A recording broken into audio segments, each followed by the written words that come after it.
You know, they're selling y'all wolf tickets, people. You're eating them right up. Hey, pussy, are you still there? I back. Trust me, I back. But I'm not impressed by your performance. You'll do nothing. You'll do nothing. Shut your fucking mouth, you'll do nothing. You'll do fucking nothing. Not one of you will do nothing. I'll tell you what, bro. You know, I was out there, I was fighting all the hitters, bro. You ain't fought no hitters.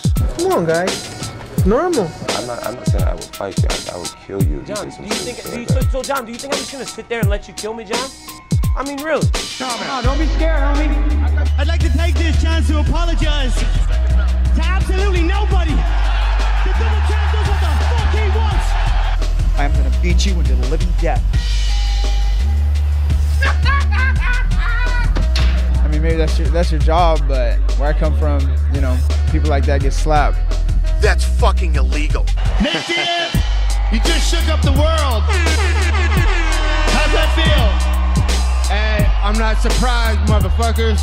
Yeah, this is a simulated death match. And you haven't simulated anybody's death yet. I said it last year. We're not here just to take part. We're here to take over. What is the game plan going in against him? The game plan is you go in there, hit him with some good shit, don't get hit, and come home with a pocket full of cash. Who the fuck is that guy? Everybody's on steroids. The whole UFC, everybody.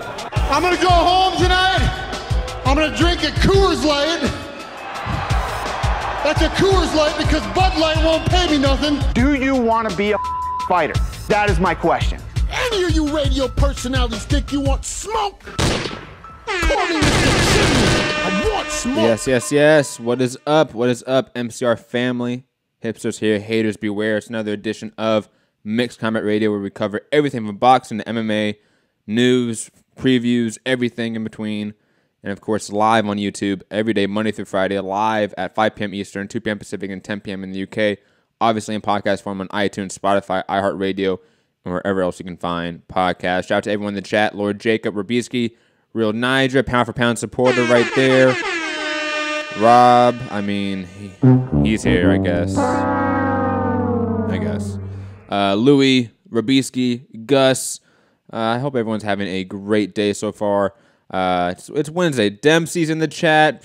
Dempsey, I hope you're doing good, brother. I saw that you were at the Mike Garcia Robert Easter fight. I hope you saw Fern and Santiago and all them. They were there. I hope you guys were able to link up and hang out. But obviously, it's Wednesday. So if you've been around for the last couple weeks, you know what that means. It's preview day. Excuse me. It is the day where we cover all the fights coming up this weekend, which I cannot wait to break down because we do have some really, just fantastic matchups for, I think, us hardcore fans of both MMA and boxing. And, of course, it's just a loaded weekend. You have a UFC pay-per-view. You have a HBO card. And even though that is a dying breed, HBO cards are still there's still something significant. You know, Jaime Munguia, for whatever he is, was able to pull greater viewership than Mike Garcia versus Mike Garcia versus Robert Easter Jr. because of, the network factor. And I think that's obviously something that, always gets stated, always gets maybe understated at times as well, but definitely can't wait to chop it up with everyone. Johnny in the chat as well. What's up with Johnny? But yes, let's get into it because, like I said, it is preview day. And obviously, if you're new to the show and you don't know, all boxing topics and news and previews is discussed in the first half of the show. All MMA stuff in the second half. So if you come in here for the UFC 227 breakdown, I'm sorry, that's going to be in the second half of the show. But on YouTube, I will splice it for everyone that's going to want to listen to that part because we do have a lot of boxing news as well to get to after this, all these fights we have to break down. So it's going to be a loaded boxing show. But also want to state before we go a little bit of housekeeping. Anyone that wants to be a part of MCR in any way, whether it be working the social media department in a sense, producing, being a host, writing, whatever you want to do, and if you want to help out on this platform in any way, email me, mixedcombatradio@gmail.com, or just hit me up on Twitter, mixedcombatradio, same way. And we can easily get stuff worked out. And also another housekeeping news, we should have Anthony Walker on the show, not this show, but another show potentially later tonight. So yes, Yes, I know it's rare because we usually only have a daily show, and I try to cram everything that is within that 24-hour time span in one show. But Anthony wanted to be on today, and obviously I wanted him to come on, obviously from ShareDog.com. He's on the ground at UFC 227, reporting and being a correspondent from obviously ShareDog at that event. So I want to get his opinions and eyes on it. And obviously a huge press conference being announced for Friday that, I mean, the rumor is that they're trying to get Conor McGregor versus Khabib Nurmagomedov announced at that press conference. But like I said, that's all MMA stuff, so we're going to get all that stuff to the second half of the show. First half is obviously boxing, so let's get into it. Actually, before we get into, obviously, the Kovalev-Alvarez event, because that is probably the marquee event of the weekend. Excuse me. We have an ESPN Plus card on Friday. Tevin Farmer versus Billy Dib for the vacant IBF junior lightweight belt.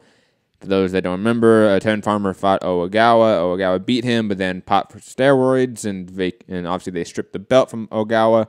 And now we have Tevin Farmer versus Billy Dib in a... I think it should be, in all seriousness, it should be a showcase for Tevin Farmer. Not that Billy Dib isn't a talented fighter, talented boxer, but he is definitely past his expiration date. He hasn't beat a credible opponent in going on half a decade, probably. Tevin Farmer is a legit talent, even though I think he often fights to his detriment. You know, he's one of those guys that has a lot of skills, but never really seems to have a game plan. He just seems to go out there and just does his thing, and he wins or loses based off of that. He's one of those guys that definitely needs a game plan. But to digress from that point, Billy Dib should not be a real challenge for Tevin Farmer in terms of speed, athleticism, power, skill, relative athletic prime. Like every advantage is on Tevin Farmer's side here. Tevin Farmer should pick up a TKO sometime within the first, 6 to 9 rounds. Excuse me. And I really believe that Farmer should carry away with this. This should be an easy win for Farmer, in my opinion. And on the co-main, Tim Tszyu, obviously from the son of Kasazu, fighting Stevie on whatever, Fernandez. Anyways, when Kasazu's son is fighting, you pay attention, and he's actually a pretty good, legit prospect. But moving on to the actual marquee event of the weekend. Nigel, don't worry. I see in the chat saying, don't forget Alicia Napoleon is fighting Hannah Rankin on this Saturday, too. Don't worry. I'm covering everything, Nigel. Come on. I want smoke. Who do you think this is? What channel do you think you're on? Don't be mad on me. Come on. Everything is... This is the hipster show. Come on. But to digress to the marquee event... Well, actually, to your point, even though it's messed up in my notes, I'll cover the Fox event first, the PBC on Fox event. Because, I'll be honest, I keep forgetting about this event, even though there's a lot of important names on it. Like, fights we won't really break down. Sergey Lepinus versus Eric Bonet. Joey Spencer's on the card. Marcus Brown versus some guy named Castillo. Luis Colazo's on the card against Brian Perella. That's actually a really good fight. Some of the Gary Russell brothers are on it. Brandon Figueroa, obviously the brother of Omar Figueroa, is on it. Alicia Napoleon, obviously the WBA Women's Super Middleweight Champion. She's on the card as well. Richard Comey fighting Yarley Cruz. He's been in the news lately, obviously linked to Mike Garcia as being, if he wins this fight, is the IBF mandatory for Mike Garcia. So definitely a card to pay attention to. Peter Quillen versus Jalen Love as the co-main event. Peter Quillen, it's one of those things where if this was a Peter Quillen of 2014, 2015, and hold on, I need to address Rob in the chat. Saying Matt's only on the ball because of me. Come on. Really, fam? Really? Oh, God! Come on.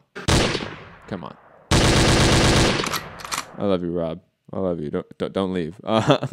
Anyways, Peter Quillen, again, if this was a different year, this would be an obvious Peter Quillen fight, right?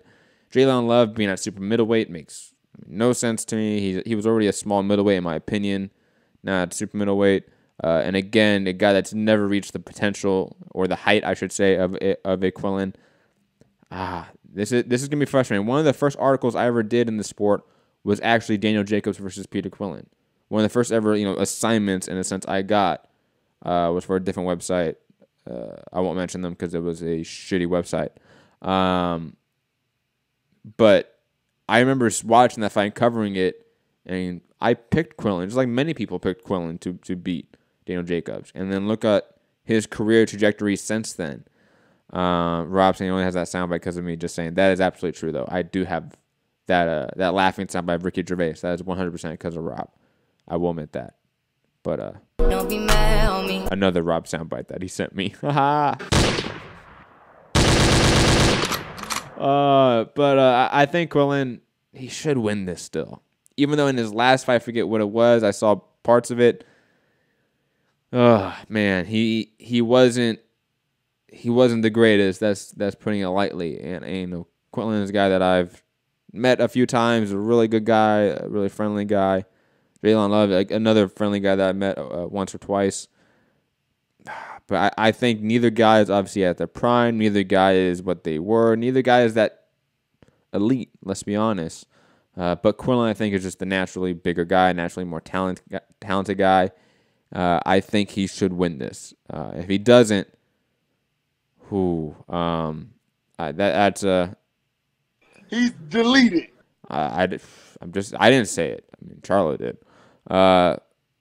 But to move on to the main event, Devon Alexander versus Andre Berto. Alexander should win this. Devon Alexander should win this handedly. He's in better shape, in my opinion. I think he's the better skilled boxer. He sticks to a better game plan than Andre Berto. Berto, to me, has done nothing of late to make me believe that he can win a fight against a top 15 opponent. Just putting it lightly. Beating up a Victor Ortiz means little to nothing to me at this point in time. Devon Alexander has just looked at least a little more on point. A little more on the nose when it comes to working around the jab, working around his fundamentals. Berto hasn't been that. He's always been a guy that sort of relied on his athleticism, his brute force, and that's definitely gone. Alexander should win that easily.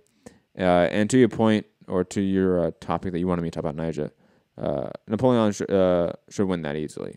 Rankin is not a credible opponent. I think she's top 20 overall. But, I mean, come on. There's levels to this. But it should be a fun fight. And I don't know if it's going to be shown on the TV portion. I hope it is.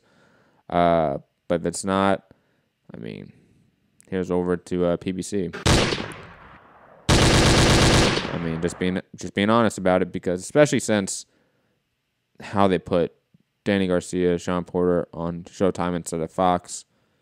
God, ridiculous. Ridiculous. It's all lost leader. Come on. Got to get a better deal than Showtime. You have to. It seems like they're dying. Let's just be honest. But to digress to the marquee sort of double header over at HBO, Kovalev versus Eleider Alvarez, a guy that's been around for a while, a guy that's been close to a title shot and could have got one multiple times, but passed it up and took a what's the term? God, losing it. Damn.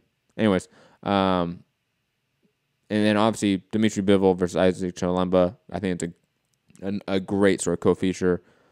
Even though HBO, like I've said, is a dying product or a dying brand for boxing, this is a good double feature. It is a good double header, in my opinion, because I think both fights are tough, competitive fights.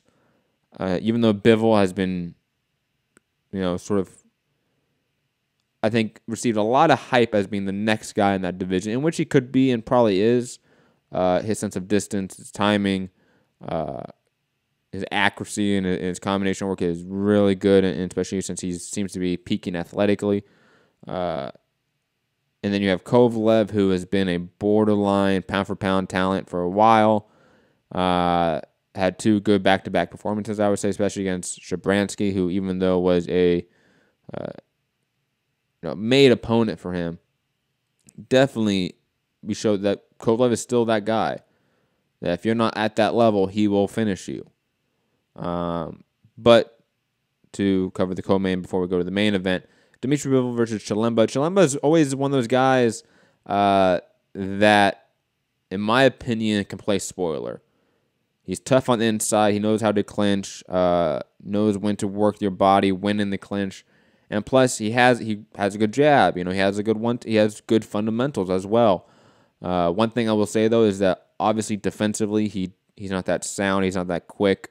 Obviously, at this point, he's not that athletic, being probably past his prime. Bivol more athletically sound, a little more light on the feet, probably faster hands as well, and just probably being a better overall boxer. Bivol's jab, like Robisky says, is serious. Definitely. Louis is saying, who you got, Rob? Cordina or Masher? Come on, man. It's Cordina all the way. Joe Cordina is the truth. Joe Cordina, low-key, and I'm going to get to him. I was going to mention it before we moved on. But Joe Cordina over there on the next-gen card in the UK, which I don't know if I'm going to do a live fight chat for, but I might just because if you know Robbie over there, Robbie Hearns, a.k.a. Rob in TBV, he has a love obsession with Anthony Fowler. It is like Nestor's Wilder, right? Mine is Joe Cordina, definitely. That guy is amazing talent. Amazing. One of those guys that probably should get hyped to the level of Josh Kelly, but doesn't. But again, that's probably being a little bit hyperbolic. But anyways, digressing. Bivol should win this against Chilemba. I think Dmitry Bivol, box Chilemba. I think he'll pick his shots better. He'll pick the range, I think, more consistently. He'll control the fight. Chilemba's always one of those guys just a live dog. Talking about game plan and stuff. He never has one. Bivol seems to have a game plan all the time. And I think he's going to eventually start piecing up Chilemba, maybe get a late fight finish in like the 10th to 12th round. But probably a decision win for Bivol. Clear win. I think this is maybe not a far drop down from Sullivan Barrero, but it's definitely a slight drop.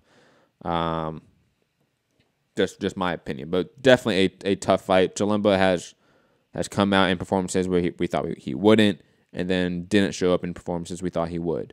So you never really know with him. But again, Bivol should be the clear favorite as he is.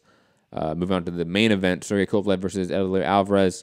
It's a fight that I think a lot of people are... I think the insiders are hyped on it because they know it's a good fight. But still, I think a lot of people are maybe underrating Alvarez due to him always taking step-aside money. And that was the term I forgot later. Shout out to me remembering it. But I think Eleider Alvarez has what it takes to maybe even beat Sergey Kovalev. And I know that may be sacrilegious to say, but Kovalev is a very specific type of boxer in terms of what he sort of needs to do. He needs to fight at long range. He needs to be able to fully extend on that jab and that right hand. He really only throws straight punches and long, compact hooks, almost like shovel punches in a way, or like shovel hooks. And he's not really the most in-depth inside fighter. He gets uncomfortable. He reacts poorly, I would say, on the inside. And plus, his defense is poor. He when he is caught up on the inside, he stands straight up. He doesn't shell up with the proper guard. He is just, I think, an overall defensively flawed fighter, and offensively he is one note. He has to fight at a certain pace, at a certain range, and he definitely needs to be the faster opponent. If he's not faster, then he struggles. I think Eleider Alvarez has enough speed, athleticism, and obviously fundamentals to be able to upset potentially Sergey Kovalev. Plus, I think this fight will be predominantly based off who wins the jab. And even though Kovalev has a great jab, Alvarez has a pretty good one as well. Plus, I see that he is far more active on the inside. He is far more willing to engage on the inside game. But he is also hittable. So it's one of those fights where I've gone back and forth, to be honest. Part of me wants to do the upset pick with Alvarez, thinking that he may be just a little bit too much for Kovalev, who really needs to be the better opponent. You know, his 50-50 fight, he lost twice.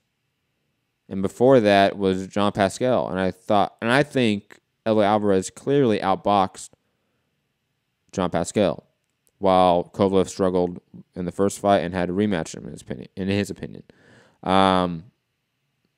Fuck it. I'm gonna do the upset pick. Eleider Alvarez by decision. I think Kovalev defensively doesn't have a great shell, doesn't really block and parry shots the way I think he needs to when he's facing a fundamental sound combination puncher like an Eleider Alvarez who works behind the jab. So I'm thinking Alvarez by decision. I know. I want smoke. Ooh, I'm worried about that pick. I might receive some flack for it. But I'm not that hyped on Kovalev at this point. I think he's beatable. I think he's absolutely beatable. And to this date, his best win is arguably Bernard Hopkins at 52 years old. So Santiago saying sticking with Kovalev, bud. Damn.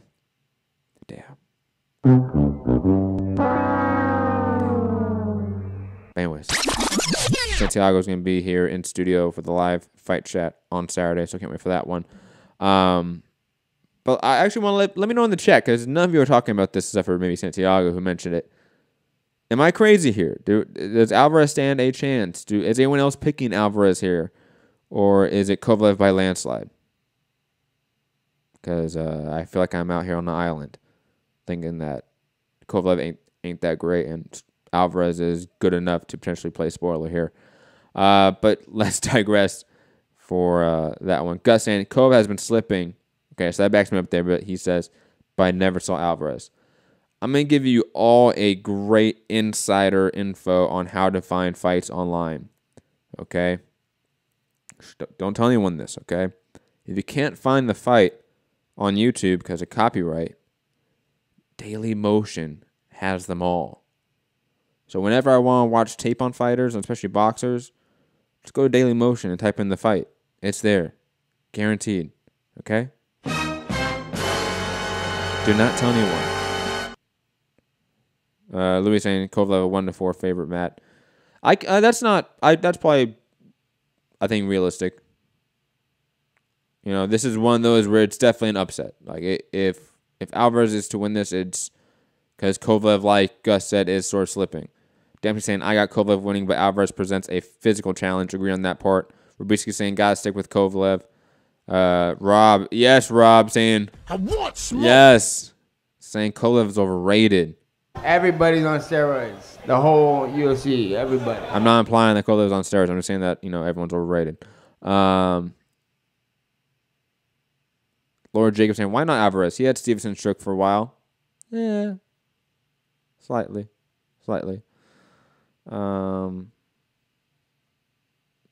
Real Niger Chicks and Daily Motion live. I don't know about live, like, streaming. But, like, replays of fights, there's all the fights you can find or that you would want to find that you can't find on YouTube or etc. in the normal sites. Daily Motion has them. Daily Motion doesn't give a fuck about copyrights. Just saying.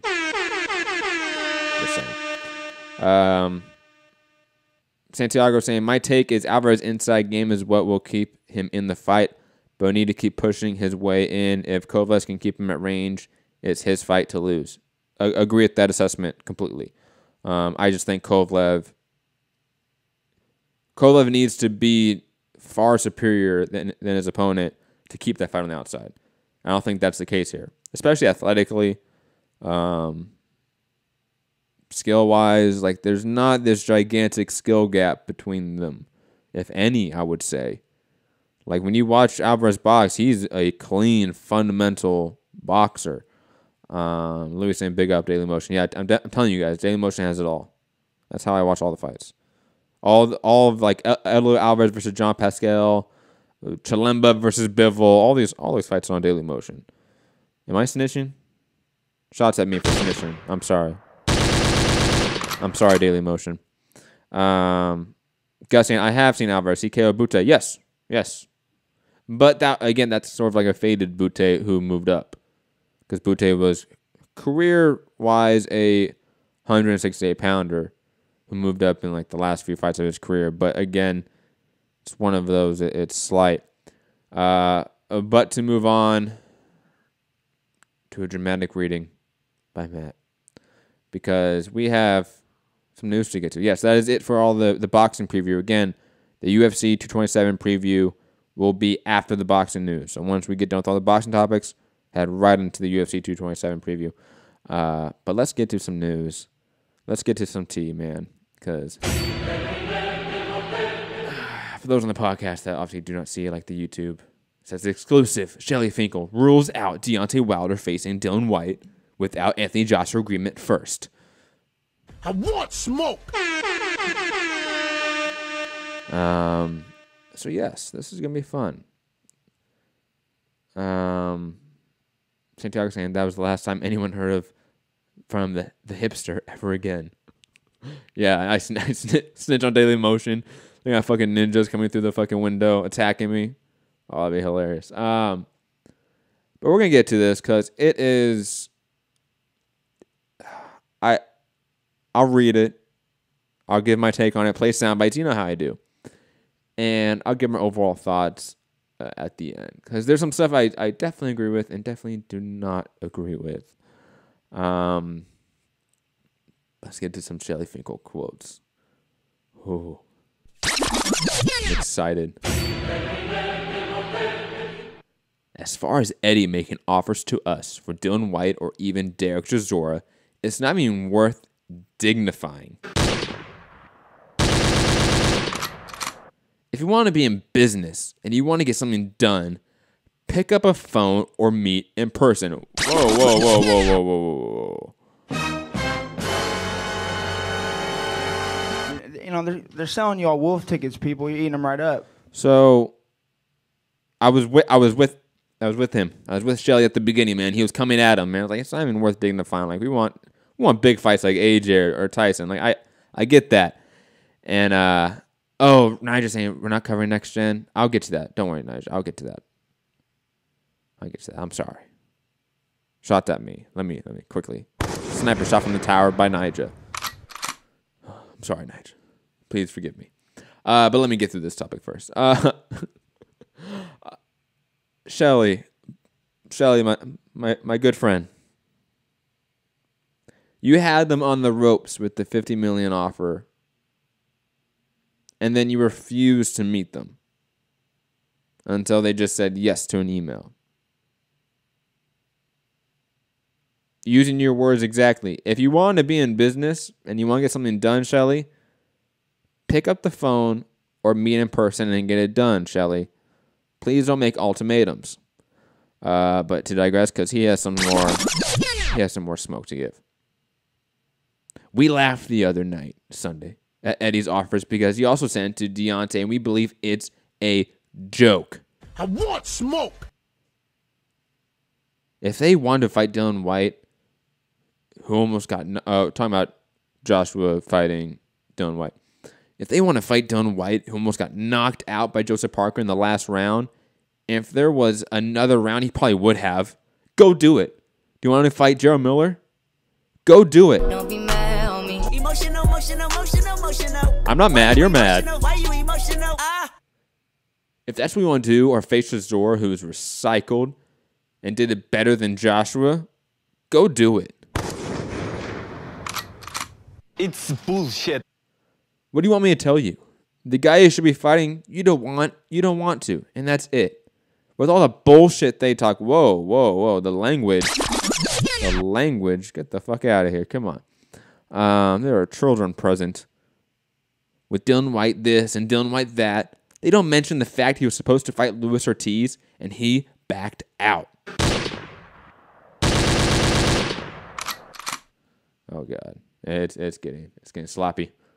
The bottom line is we won't be discussing anything regarding Dillian Whyte unless the Anthony Joshua fight gets made first. Emotional. Why you emotional? You know, they're selling you all wolf tickets, people. You're eating them right up. Yep. Salty Beast and Shelly is really upset. Yeah, he is big mad, man. Shelly is not in the mood for any bullshit right now, man. I love it. Reese saying, Matt, whose voice is that? That is Mad Shelly Finkel, right? Like I don't know. That's my dramatic reading voice. Okay, get the fuck off, Robieski. Damn. But digressing. Look, I'll be completely honest. I almost give zero fucks about AJ and Wilder right now because they're not fighting each other. It seems. There's a lot of smoke to this potential fire that is Wilder Fury. For anyone that wants to keep shitting on me, tell me that I'm crazy to believe Frank Warren and JD's and all these people and Steven Espinoza saying that there's been paperwork handed back and forth. No, there has been. There's been legitimate negotiations on that fight. But I will say this. If you're not fighting Tyson Fury, if you're not fighting AJ, really the only fights I want to see, to be honest, is fights on that sort of side of the road, that side of the block. It's Dylan White and Joe Miller. Two sort of Eddie Hearn guys. One's fully Eddie Hearn, one's sort of pseudo, in a sense. And plus, I think it's just hilarious the fact that he said, if you want to get business done, you have to meet face to face. When they clearly did not do that. Like, it's one of those cases where, like, I feel like this entire Tyson Fury, similar to the $50 million offer, right? This entire Tyson Fury thing has Eddie Hearn and Team AJ on the ropes. It does. Especially in the public eye. You're talking about a pay-per-view fight in Las Vegas on Showtime. It's having Deontay Wilder potentially in the ring with Tyson Fury post his fight in August. This is everything that the AJ camp didn't want to do. Right? It's the ultimate troll job on AJ. Now to then sort of try to double down on that with this. We won't take any Dylan White or Derek Chisora talk. And let's be honest, we can throw out Derek Chisora. Derek Chisora is trying to be mentioned with Deontay Wilder. I'm not interested in a Derek Chisora fight. At least not right now. I mean, if Derek Chisora keeps rattling off wins, then obviously let's give it to him. But at this moment in time, no, not interested at all. Dylan White, absolutely interested. That is a fantastic matchup. It's a better competitive fight than Tyson Fury. We all know that, I think, right now. Maybe not later, but right now it is. So I think to throw that off the table and to throw out these lines that are contradictory and almost seem hypocritical of your stance before, it's giving them breathing room. You know, you had them on the ropes, and now you back into the center of the ring and allow them off the ropes. That's what I don't like. You know, regardless of what he's actually saying, just in terms of strategy and PR, this was a bad move to do this. 100%. Rubisky says, Matt, who says it's bullshit? It's funny as hell. Referring to what? Wilder Fury? Or what Shelly is saying? Rob is, man, he's... I want smoke! Rob's saying Winkle, the Scooby-Doo villain. That's hilarious.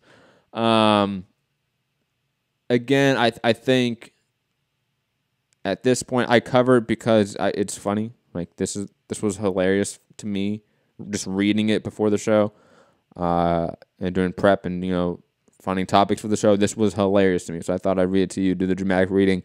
But other than that, I mean, they're not fighting each other right now. One has a fight in September against Povetkin, so nothing can really be discussed till that, in my opinion. Bruce saying the soundbite. It's bullshit. It is bullshit. It is bullshit. But yeah, just shout out to all of them, man. Shout out to all of them. All the promoters, managers, advisors.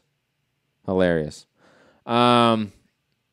Moving over to another manager or advisor, whatever you want to call Shelly Finkel. Gus saying, thank you, Matt. I'm sick of the AJ Wilder discussion. Let's move on. Or digressing in all caps. Yes, let's move on to another bullshit topic. And it's it's another dramatic reading. That's never bullshit, but it gets bullshit halfway through, just like that shit. Vasily Lomachenko's return to ring targeted for December 1st.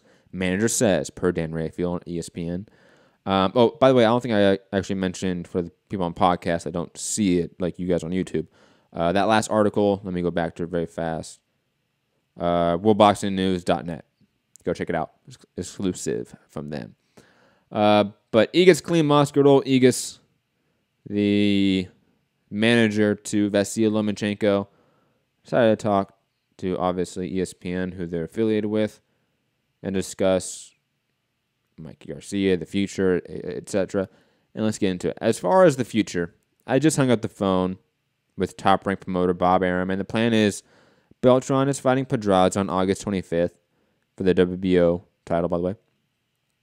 And the winner is going to be unifying titles with Lomachenko on December 1st, which I think is a great fight. Fantastic fight.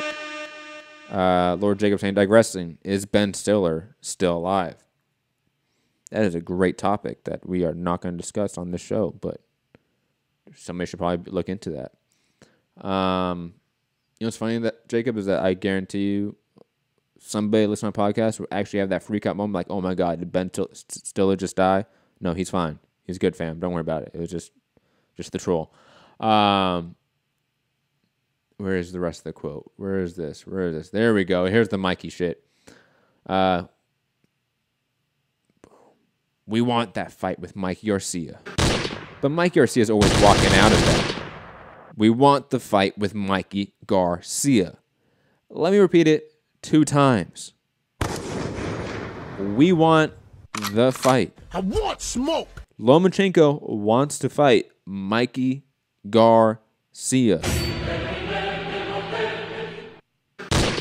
Always excuses. Excuses. If he wants to come over, his management can talk to our management. We can find a solution. I'm sure the fight can be made together, and this is the bullshit part coming up, can be made together with ESPN and Showtime to do a pay-per-view fight.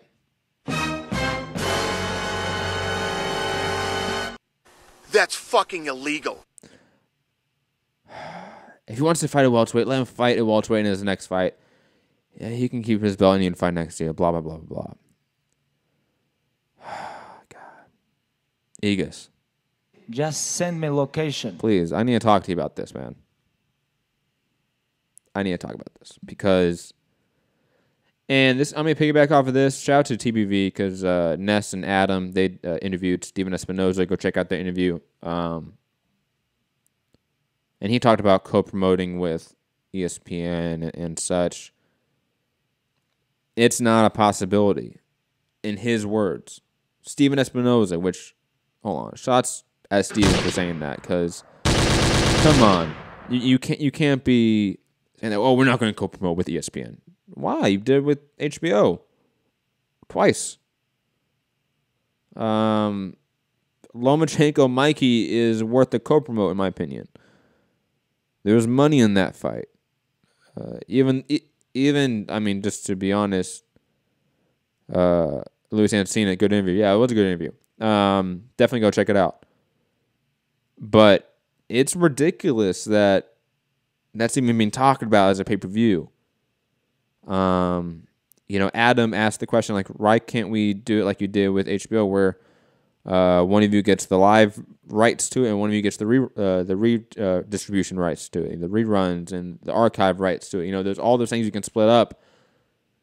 Why not? Why? Because Espinoza says in that interview, as for much as like I'm part of the problem or part of the solution, you're being part of the problem right now, Espinoza. You may not think it, but you are part of the problem. The best fights that could be made right now in those respective divisions are co-promoted fights with ESPN. Spence Crawford, Mikey Loma. Get them fucking done. Move your egos aside about your investment, blah, blah, blah. Trust in what you've invested. Because if you trust in Spence and in Mikey, they should go beat those motherfuckers and they come back to Showtime and your network that they're loyal to but have no contract to, which is god-awful business, by the way. So I don't understand that here. I don't understand the thought process here, other than it is your ego. You are only thinking about your network, which, hey, it's capitalism. The market and the community will never really push back on you for that. I'll give you that, Steven. And even the people at ESPN probably are the same way. Even though they're, now they've come out and said, we can do a co-promotion. Egas has come out. Even though he may not be liable to speak on ESPN's behalf, we now have, in a sense, a representative from this ESPN fighter saying, hey, we can do a co-promotion with you guys. Co-network shit.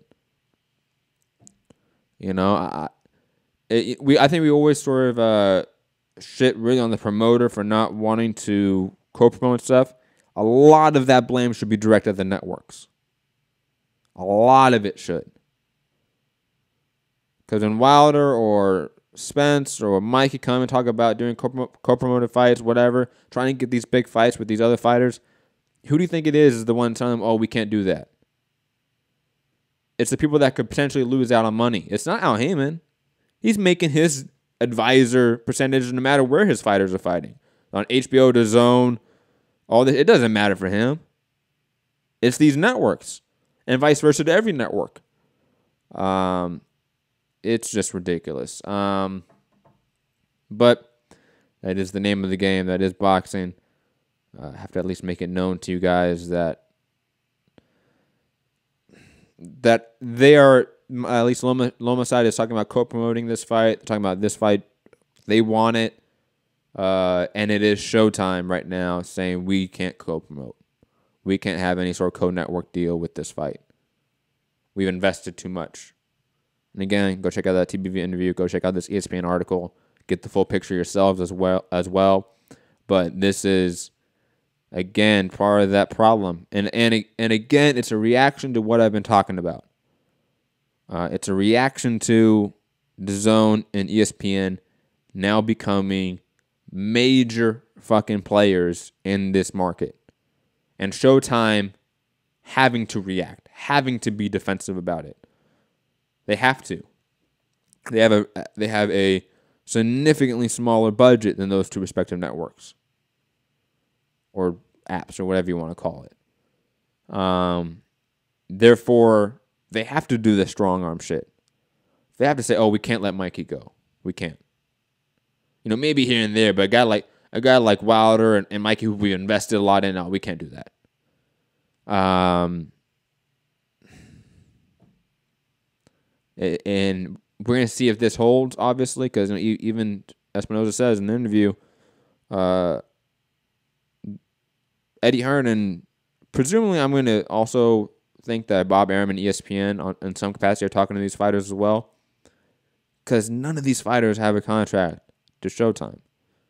He says it, like Wilder is not contractually obligated to Showtime. If Wilder is, and Wilder, who is your biggest fucking moneymaker in a sense, he is your network number one draw as a TV draw on your platform for boxing, and you don't have him contractually obligated to you, that means none of them are. And it's just fascinating to see what will happen next. Shout out to that interview. Shout out to obviously Ness and everyone at TBV, Adam, for the dual interview. That was really good stuff. Again, it's a new world that we're entering, and Showtime and HBO are slowly but surely reacting to this new world, this new paradigm of the sport. Yeah, can't wait to see what happens next. ESPN, DAZN versus each other versus Showtime, and again, obviously the fighters such as Mikey, Loma, Crawford, Spence, sort of being pawns in this greater battle between these networks for who will win out. Let's move on to another piece of news, though, through the day. Not as long of a dramatic reading. Gervonta Davis, who I've had the pleasure of interviewing a couple times. And if Tevin wins this weekend, I'm willing to fight him ASAP. If not, I'm going to 135. I want smoke! Oh, I didn't show you guys. Here you go. Here's the tweet. The YouTube people. There you go. I mean, yeah, this should be obvious. It should be the fact that Gervonta Davis and Tevin Farmer haven't fought yet, I think, is rather unfortunate. Because they both, I think, lost some luster from that one time they had that interaction with each other. It is what it is. But I think Tevin should win this. So it looks like we're going to get Gervonta Davis versus Tevin Farmer next. So salute to that. That's a good fight. Moving on to the other news of the day before we head out of here. Not head out of here. Head over to MMA, I should say. Some more fights being announced to the Danny Garcia, Sean Porter fight. Ordonis Ugas on the card. And Adam Wanaki versus Charles Martin. The return of the God himself.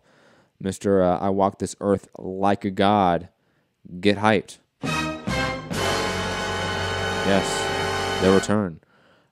Some other news. Anthony Sims inks his promotional deal with Matchroom USA and Eddie Hearn. Anthony Sims being a really good, undefeated light heavyweight prospect. And he will be on the Next Gen card this Saturday, featuring Joe Cordina, of course, which we're going to get to now before we head out of here. Not head out of here. Why do I keep saying that? Head over to MMA, I should say. And let me get the bout order up here. I don't have the full bout order. I'm sorry on my notes. The only fights I actually posted on here were Joe Cordina versus Sean Dodd. Fantastic fight for the vacant Commonwealth lightweight title. Joe Cordina, one of the best talents to come out of the undefeated generation? I don't know. What would you call it? The team, the Great Britain 2016 team, which is now, God, Rob probably has the statistic in the chat, but it's like 56-0 with 37 knockouts. Some insane statistic from everyone in that team. Joe Cordina is one of them. Danir Lesanov versus Gabor Gorbix. Lesanov, gold medalist, the guy that beat Josh Kelly, that has all this hype. Definitely someone to pay attention to going forward. And definitely someone that has a bright future. He looks at all the goods. Looks like he has the skill now at only, 2-0. Definitely cannot wait to see those two great prospects. But moving over to MMA. Yes, UFC 227. Dillashaw versus Garbrandt 2. And Demetrious Johnson versus Henry Cejudo 2. A couple fights I'm going to talk. I'm just going to mention at least, but I'm not going to actually break down. I do apologize. Cub Swanson versus Renato Moricano, and Thiago Santos versus Kevin Holland. Everything else on the card, I really do not care about. Just being honest, I'm sorry. Not the greatest card. Not going to be. Not going to be the greatest buy rate. Let's be honest. Let's be completely honest about that. If this does above 300,000 pay-per-view buys, it will be a massive success. I'm thinking it does like 220 max. Now you're saying Natasha Jonas didn't even get a mention. I'm sorry, she wasn't in my notes. I don't have the box rec up. Is she on the card? If she is, shout out to Natasha Jonas. Shout out to her. Watch her too. Relax, Nigel. I mean, I'm sorry. I'm. You know what, Nigel? I'm covering how many fights, okay? I apologize. God. Again from the tower. Nigel, I apologize. Jesus Christ. Damn it. But digressing, let's cover the co-main event first. Demetrious Johnson versus Henry Cejudo. The rematch. The first fight ended in the first round via a TKO knee to the body. Man. Louis St. Matt slowly getting me into MMA. Yo, a lot of you are saying that. Don't be mad on me. Hey, it's fun. Like this is, and let's be honest, like the conventions in the sport, the way the system runs, it's basically the same thing. You know, come on. Lord Jacob saying who you got, Dillashaw or no love. Wait for that, Jacob. Come on. How about the co-main event first? The GOAT himself, Demetrious Johnson. Well, maybe not the GOAT, but definitely. Is he pound for pound number one right now, Demetrious Johnson? He's up there. He's definitely, I would say, maybe top 10 fighter of all time as well. Finding a rematch, I do not care about. One that he should win. Cejudo, again, does not have the better boxing, is not the faster fighter, is not the better grappler. Johnson is a phenom at this weight class. He is something that MMA has never really seen except for maybe John Jones. But even then, Johnson's probably a better complete package than John Jones, to be 100% honest. Demetrious Johnson's boxing, his timing is impeccable. His grappling is otherworldly. This is a fight that I did not care about. I really wanted him to fight TJ Dillashaw, but it is what it is. Johnson should win this easily, I think, within 2 rounds, maybe 3 at the most. But again, it should be a rather easy win for the pound-for-pound great that is Demetrious Johnson. And now his 12th title defense, which would be a fucking record. Insane stuff. Hopefully he moves up after this. Santiago saying, don't forget that. Fuck it. Let's end this performance by Mighty Mouse.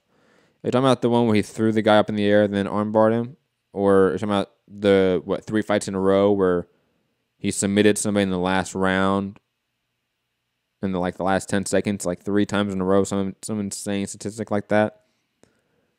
Johnson's an incredible phenom. He there's no other word to describe a guy like him.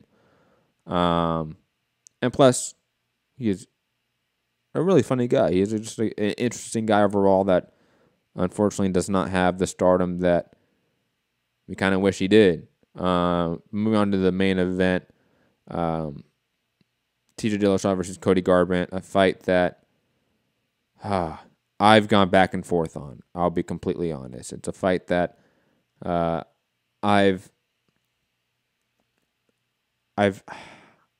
think Dillashaw has all the tools to beat Garbrandt. Oh wait, shit! I accidentally pressed transition. My bad. Dillashaw, he's the better overall striker, more diverse offense, more elusive, better footwork, a far greater arsenal of striking when it comes to kicks as well. He should win this. He's a better grappler, I would say, as well. He should win this, but he does, because he's such a fighter that flows from stance to stance and is coming in and out, darting in and out with his explosive movement. He can get caught. He can get caught in patterns, especially. And a guy like Cody Garbrandt, who has trained with him, was under the same coach as him for a period of time. He knows that style. He knows that methodology in a sense. Plus, we've seen him be able to time Dillashaw. Dillashaw, when he's coming in, he's hard to hit, to be honest. It's when he's coming out. When he's exiting, he'll drop his hands, he'll leave his chin up, and you can time him that way. Especially in this style of fight. Because obviously, Dillashaw can mix up his style, let's say, like in the Dominic Cruz fight. Dillashaw decided to be the more come forward, flat-footed, aggressive power puncher because he knew he was the harder hitter and could take the shots to Dominic Cruz. In this fight, he's obviously not going to do that. His style is going to be more of the elusive, on the back foot, darting in and out, counter puncher, right? Or counter striker, I should say. But again, Garbrandt can time him. He has shown he can do it. He has shown he can hurt him. Will that be replicated? I think he'll hurt him again. That will happen.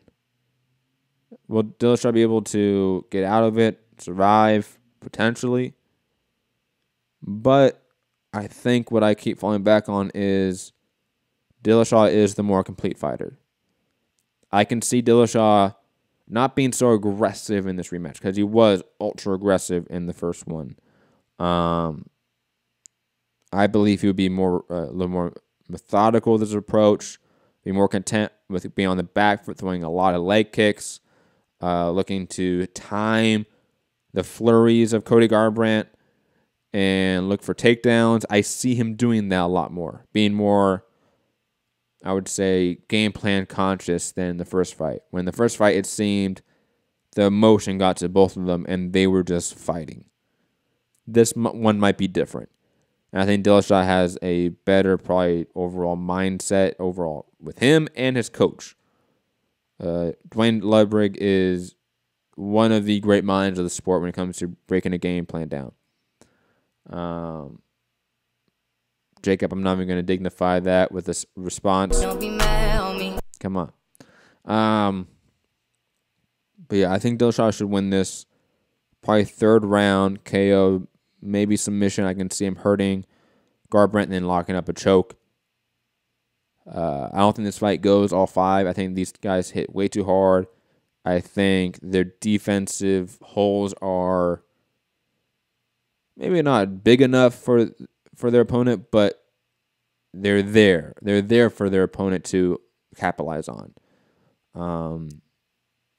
If Dillashaw was the far better athlete with the better striking and better boxing than a Garbrandt, he wouldn't have to worry about getting timed on his exits and his entries. He wouldn't. But with a Garbrandt, he has to, because Garbrandt can time him. He can hit him on those slight flaws in his game, in his technique. And it's not even flaws; it's a style. I would say more like it. The way he flows and switches stance on the dime in mid combination. I definitely believe. He naturally will have moments where he drops his hands and be exposed to a shot. Coliseum, I think it definitely goes all 5. I just don't see it. I think these two guys pack way too much power. They counter each other, I think, a little bit too perfectly for this to go all 5, in my opinion. But hell, if it goes all 5, we're in for a potential classic. I'll definitely say that. Because if one of these guys is dominating the other, it's not lasting all 5. But definitely a fantastic fight, one that I cannot wait to see, and one I cannot wait to break down live in studio with the man Santiago. But yes, let's get to the last news of the day before we head out of here. Some fight announcements. The return of Nikita Krylov, everyone. The Russian Al Capone. Fighting Jan Blachowicz at UFC Moscow. Yes. I want smoke. Yes. This is exactly what it's so good. That's fucking illegal. That's how good it is right there. That's amazing. Especially since light heavyweight is so fucking barren right now. They need everyone they can. But, ladies and gentlemen, that is it. Another daily edition of the show. Hit the like button, share, subscribe, all that YouTube shit. If you're on podcast, leave a review. Oh, wait, hold up. Before we head out of here, let me pull it up. Because there was some reviews by all of you amazing fans. And we do finally have an official rating on iTunes. It is 5-star.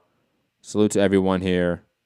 And if you're somebody that's here right now and you did not leave a review on iTunes, then Nigel's up at the tower taking shots, Just saying. The shooters are out, But yes, 5-star review on iTunes because of all of you guys. And whoa. I did not mean to play that soundbite. Hold up. I meant to play this soundbite. Yes. Thank you.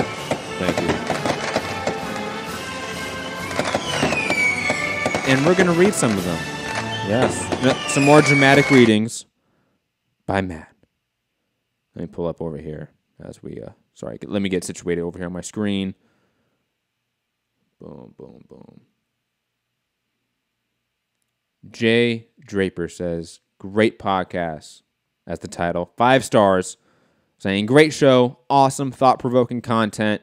Dude clearly knows his stuff from the business side to the action in the ring/cage. This is your one-stop shop for it all. Thank you, Jay Draper, for that. Thank you. That's exactly what I want this podcast to be, a one-stop shop for all combat sports fans and news of the day. Lord Jacob, stitching back to the Russian Al Capone. Rob is the British Bruce Willis. That's so good. That is so good. Oh, man. That's amazing. Rob saying, Jay Draper's high. Don't worry, Rob. You're talked about in one of these reviews. I read them. Oh, God. I'm not going to read this name. It is so bad. But the title is called Great with 5 stars. So, I mean, that's good at least. Saying, I'll keep it real. I haven't listened to the first episode yet. If this guy is on TBV, I'm going to be tuning in every week to get my hashtag MattStats. Well, you're going to be tuning in every week then to get your hashtag MattStats. Yay! Fat Apple saying, damn, Matt, did you let Jay beat you at Monopoly? Yo, Monopoly is overrated, first off. Johnny B saying, big ups to Matt, 5 stars, saying, great show, I really like what this guy is doing. The show is the best of both worlds. Nice way to create your own wave. We know the sun don't shine. If sun don't shine, salute. Salute to you, Johnny. Salute to you. Oh, this is the one, Rob. This is the one. By Hipster's #1 fan. So you know they truly love me and not Rob. The title of their review, 5 stars, by the way, which is funny because we're going to get to their actual, what they say in the review, and it does not match the review they gave. Hashtag RIP UK Hour.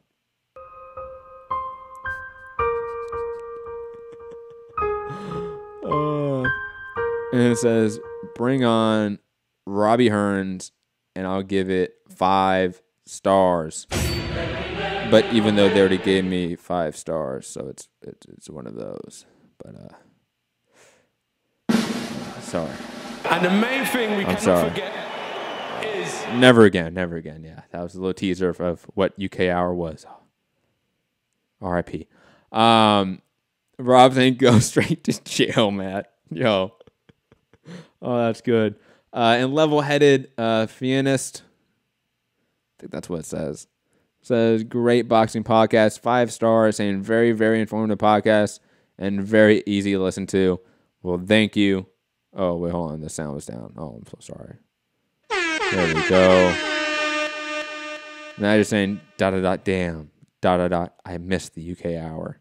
Don't be mad on me. Emotional. Why you emotional? We all do. But digressing. Yes, those are all the reviews that we have so far on iTunes. Go drop one there. If you listen on podcasts, most likely listen on iTunes. I read the statistics. I know what they are. Go do it right now. It's easy. Go drop a review. And not just, click the 5 stars and you're good. No. Write a review. Damn it. Okay? I want that smoke. Even if it's 1 star. If you hate the show. Excuse me. If you're one of those weird, alt-right, racist motherfuckers that calls me a cuck in the comment section, go leave a 1-star review on iTunes. Trust me. It can only hurt the show. But I would love to read those reviews. Because again, I want smoke. Please do that. Please. Nigel, calm down, shooter. It's okay. I got him next time. To be honest. Rob's hilarious. Nigel saying, I tend to listen live though. I don't care, Nigel. Yeah, got another shooter at you now. Go leave a review. It's easy. It takes 30 seconds. Leave a like button. Share the show. Subscribe. Patreon.com/Mixed Comment Radio for extra podcasts. Help support the show. All the equipment we're getting, hopefully in the next week or 2, to provide for callers, etc. It's all because of everyone on Patreon that has been donating. So thank you to everyone. And I will be back tomorrow or later tonight with Anthony Walker. So stay tuned for that potentially. But peace.